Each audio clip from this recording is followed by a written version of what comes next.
నమస్కారం. మీ విశ్వసనీయ వార్తా వేదిక ఎంఎస్సి న్యూస్ తెలుగు.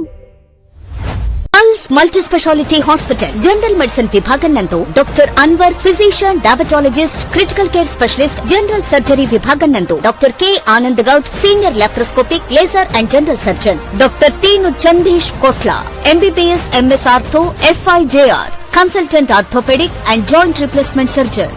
నెఫ్రాలజీ విభాగం నందు doctor T Ashwani Dutt, MD, DM, consultant nephrologist, doctor Arshida Mughal, consultant pulmonary and sleep medicine, doctor ME Subur Sehroz, cancer specialist and haematologist, care hospital Hyderabad. Pulse multi speciality hospital, RCM church ఎదురుగా, Wyra road, Khammam.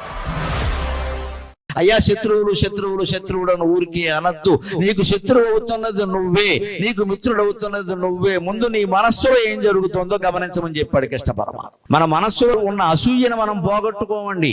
ఎవరినో శత్రువు అంటాం మనం. నీ అసూయ కారణంగా వాడు శత్రువు అయ్యాడు, లేకపోతే వాళ్ళు ఏం లోపం లేదు. మనం అసూయ పడ్డం తప్పు కాదు, వాడు అంత స్థానంలో ఉండడం తప్పు. అంటే నీకోసం ఇప్పుడు వాడు దిగిపోతాడా కిందకి? మన క్రోధం తప్పుగా, దుర్యోధనుడు అసూయ తప్పు కాదు, పాండవుల అభివృద్ధి తప్పు అంటే ఎలాగండి? వాళ్ళ ఇంద్రప్రస్థం లాంటి ఆటవిక రాజ్యాన్ని ఇచ్చినా సరే వాళ్ళు దాని బ్రహ్మాండమైన భవనాలతో స్వర్గం చేసుకున్నారు. నిజంగా ఇంద్రప్రస్థం చేసుకున్నారు, వాళ్ళు కష్టపడ్డారు. మళ్ళీ దాని నుంచి పిలిచి దొంగ జూదం వాడించి పంపేశారు. దుర్యోధనుడు అసూయ కారణం శత్రుత్వానికి, పాండవుల అభివృద్ధి కారణం కాదండి. ఎంతగా ఉన్నా అసూయ పడుతుంటే అలాగే వీళ్ళు అసూయ పడుతున్నారు కదా మనం అభివృద్ధి చెందడం మానేస్తామా? అసూయ పడేటువంటి వాళ్ళు మన బంధువులైనా, మిత్రులైనా, విదేశీయులైనా, స్వదేశీయులైనా ఒకటే జవాబమ్మ. మనం నోరు విప్పాల్సిన పని లేదు, మన అభివృద్ధి వాళ్ళకి జవాబు చెబుతుంది, అనుమానం ఏం లేదా.